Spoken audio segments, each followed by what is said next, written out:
Hello everyone. In this video, we will go over the solutions to participation number 2. The first question, part A, has to do with finding the arc length of a function.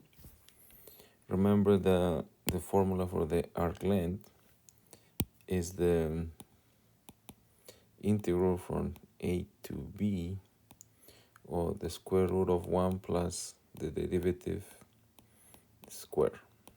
Okay. So let's start by finding the derivative. So f prime is going to be equals to 1/2 e to the x minus e to the minus x. Then if we square the whole derivative, the 1/2 square will become 1/4, but let me do the whole thing. So this should be square. So therefore this will give you 1/4. And then here you have to use FOIL, so this will be e to the 2x minus 2 e to the 0 plus e to the minus 2x. Now, how did I get this? Remember recall from pre-calculus that you have e to the x and you square, this is e to the 2x. This is not e to the x squared. And also, if you do e to the x times e to the minus x, that will give you e to the 0, which is 1. So that's how I got this part. So to get from here to here is just FOIL. Using this rule, you will get this. So then if you simplify, this is essentially 1/4 e to the 2x minus 1/2 plus e to the minus 2x divided by 4. But remember that we need 1 plus the derivative square. So therefore, if we add 1 to this, so now 1 plus the derivative square, it will give you 1 plus all of this. And notice that this one stays the same. This will stay the same. But 1 minus 1/2 will give you 1/2. So when you simplify, you will end up with 1/4 e to the 2x plus 1/2 now. Why? Because 1 minus 1/2 is 1/2. And then plus 1/4 e to the minus 2x. Now, if you look closely to this, notice that this is exactly the same thing as this, except that this is a plus and this is a minus. But this came from a perfect square, so therefore this also has to be a perfect square. So therefore this should be 1/2 e to the x plus e to the minus x square, the whole thing.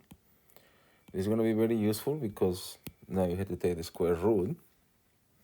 And when you take the square root, the radical and the square root will cancel. So therefore, if we plug it into the formula, the bounds are from minus ln2 to ln2. And then this will be the square root of 1/2 e to the x plus e to the minus x whole thing square. The radical and the square cancel. So here you will just have the integral of 1/2 e to the x plus e to the minus x dx. And the limits, which you could just write it at the end, but those are the limits of integration. Notice that this is pretty easy to integrate, so this should be 1/2 e to the x minus 1/2 e to the minus x. And x goes from minus 1/2 and the x goes from minus ln2 to ln2. Also here, please note, this is from pre-calculus 2. The e to the ln 2 is just equals to 2, and e to the minus ln 2, this is not negative 2, this is equals to 1/2. Therefore, if we plug in the limits and we use this, you will end up with 1/2. So we plug in the upper limit first, this one. This should give you 2 minus 1/2. Okay, notice that this 1/2 I factor it out, so this is 1/2 is from here. So that's for the upper limit minus the lower limit. It will give you now 1/2. If you plug in the minus ln 2 into this one, you get back to this, so you will end up with 1/2, and then minus 2, because minus and minus are going to become plus, so you will end up with this, which will give you 2. And once you simplify everything, which is just basic arithmetic, you can check that this is 1/2 times 3, which will give you 3/2. In part B, we have the same type of question, except that we have a different function. So here the function is f of x equals to x squared. So we start by taking the derivative. F prime is equals to 2x, and f prime square is equals to 4x squared. This problem actually looks like it should be much easier, but it actually gets a little more messy. You'll see a little bit why. So therefore, if we do the 1 plus f prime square, we will end up with 1 plus 4x squared. So therefore, the arc length, it should be the integral from 0 to 2, the square root of 1 plus 4x squared dx. We need to use a trick substitution, which we'll get into more detail of this in chapter A, I believe. So the substitution is going to be theta is going to be not theta, 2x. We're going to pick 2x is going to be equals to tangent theta, which means that x will be 1/2 of tangent theta. So the x is equals to 1/2 secant squared theta d theta. Also, recall that you have 1 plus tangent squared theta, this is equals to secant squared theta. This is pretty much why we need a substitution. So if that's the case, notice then the 1 plus 4x squared is the same thing as 1 plus tangent squared theta, given the substitution we did. So here if you let 2x equals to that, so therefore if you take the square root of this, it's essentially the same thing as the square root of secant squared theta. So therefore the arc length, and we'll just plug in the limits of integration at the end, this is going to be equals to secant squared theta, but the dx is equals to all of this. So therefore this will be times 1/2 secant squared theta d theta. Notice the square root of secant square is just going to be secant. So therefore from here you'll have secant theta times 1/2 secant squared theta d theta. So the whole thing will be 1/2 secant q theta d theta. Now, to integrate secant q theta d theta is actually something that we're gonna do in detail in chapter 8. For now, you can just use integral table from calculus 1. So if you look to the integral table, the integral of secant q is equals to 1/2 times secant theta tangent theta plus ln of secant theta plus tangent theta. So that's from the table, but in chapter 8 we'll see exactly how to get these integrals. For now the table should be good enough. So this is essentially 1/4 all of this secant theta tangent theta plus ln secant theta plus tangent theta. Now notice that the original problem is in terms of x, not in terms of theta. So therefore we had to change to back to x, and for that recall that the substitution we did was the 2x was equals to tangent theta. So you're going to create a triangle using this. This is from trigonometry. So if tangent is 2x, that means that has to be 2x, and this is 1. Using the Pythagorean theorem, this should give you 4x squared. So therefore, from here, you have 1/4 secant theta. If cosine theta is 1 over this, which means secant theta should be this divided by this one. So this should be just 1 plus x squared over 1. And tangent theta is this over this, which is just 2x. And then plus ln of the same thing, plus tangent theta. And not theta, tangent theta, yes, but tangent theta was equals to just 2x. So then just like the limits of integration, remember the limits were from 0 to 2. So this will give you 1/4 times, you plug in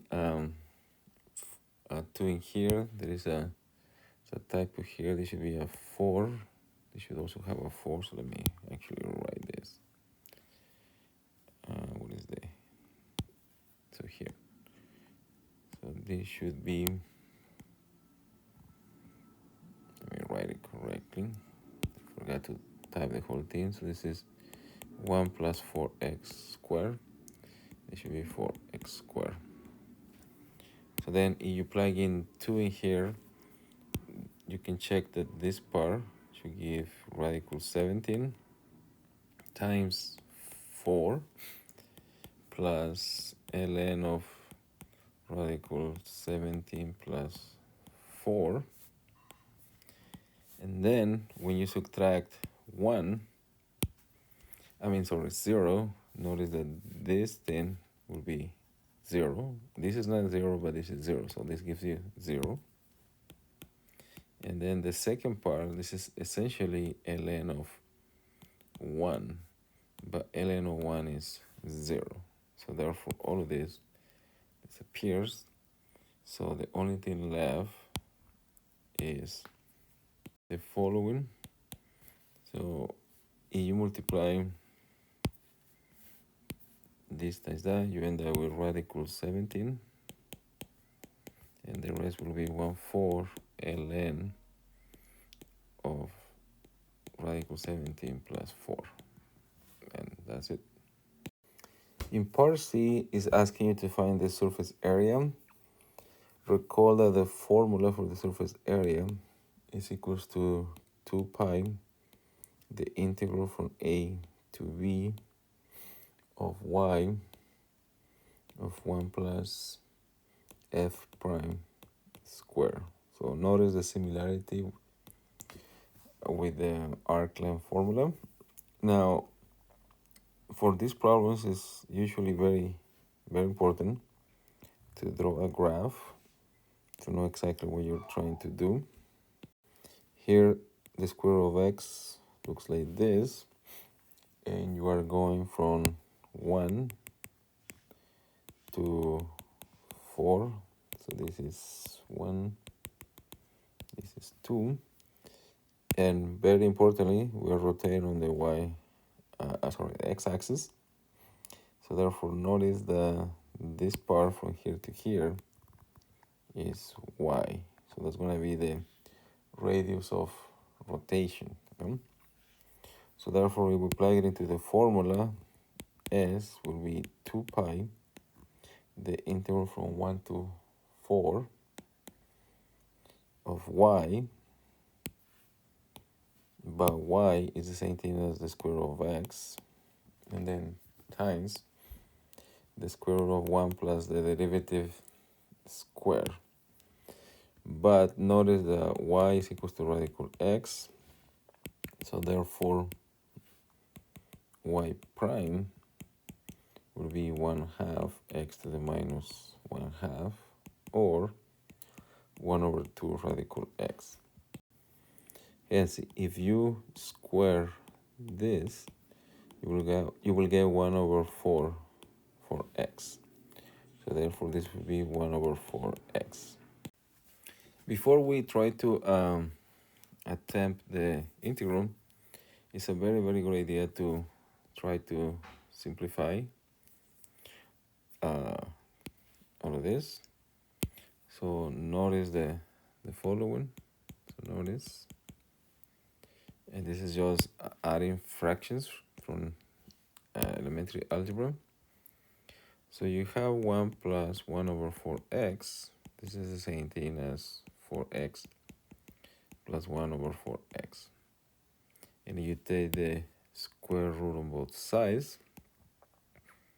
This is the same thing as the square root of 4x plus 1 over the square root of 4x. Notice that this simplifies to 4x plus 1 over 2 radical x. So therefore, you just plug that into the integral now. You still have to simplify a little bit more before you can integrate. Notice that this is what you have. So this should give you radical 4x plus 1 over 2 radical x. Here, you can see that the radical x cancel and the 2 cancels. So this is the same thing as just integrating pi from 1 to 4. And don't forget to put the dx for x plus 1 dx. All right, so here, now we're going to use u substitution from calculus 1. So let u to be 4x plus 1. So du, it will give you 4 dx. So therefore, this will be pi over 4, the integral of the square root of u du. We'll deal with the limits at the end, so this should be pi over 4 times u to the 3/2 times 2/3. So this should be pi over 6, and then u, remember, is 4x plus 1, and all of this is to the 3/2, so it should be q. So this is 3/2, and this goes from 1 to 4. Notice that you can also write this as just 4x plus 1 to the 3/2. This is the same thing as the square root of 4x plus 1 cube. So then if you plug the limits of integration, it should be pi over 6 times, this will be 4 times 4 is 16 plus 1 is 17. So this should be radical 17 cube minus, you plug in 1, this should be 4 plus 1 is 5. So this should be square root of 5 cube. and then whatever that is. Now, number 2 is just about taking derivatives, but involving logs. So to take the derivative of something like this, notice you have x on the base and x on the power. So whenever you have something like this, you're going to use technically logs, and recall that you have ln of u of x for some function, and you take the derivative, this gives you u prime over u. So this is what we're going to use right now. So therefore, you apply ln in both sides. And by applying ln, the reason why we want to do that, because you're also going to use the rule that, remember, that ln of a to the k power is the same thing as k ln a. So we'll bring the powers to the bottom. So therefore, this is ln of f of x equals to radical x ln of sine of x. So then you take the derivative and use this rule. Then you will have f prime over f equals to derivative of this, but this is a product, so you have to use the product rule. So the derivative of the first one, which should be 1 over radical to x times the second one plus the derivative of the second one, which should be cosine x over sine x times the first one, which will be this. So then to find f prime, which is what you want, you multiply by f, so this should be f times all of this beautiful thing, 1 over 2 radical x ln of sine of x plus cosine over sine, which is cotangent x radical x, and then f happens to be sine of x radical x. So therefore, this part is this, and then times everything else. And these problems can be long, but they're not that tricky. And make sure you use this method, otherwise you'll be here for a while. All right, the last problem, you have another ln, so we're gonna have to end up using this at some point. So here there is no product, it's the chain rule multiple times. So therefore f prime will be 2 ln of tangent of x cubed times the derivative with respect to x of ln of tangent of x cubed.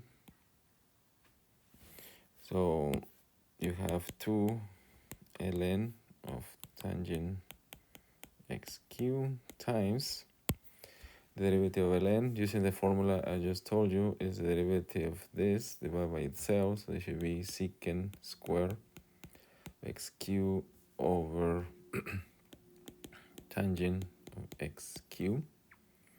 But notice that this is x cubed, this is not x, so you still need to take the derivative inside. So it should be times 3x squared. Now you can simplify this more, but this technically is good enough. But this should be 6x squared ln of tangent of x cubed. Now for this part, you can use identities and simplify more, or you can just leave it alone. So either way is fine. If you write this on the test, this should be good enough to get a full credit. And that's it.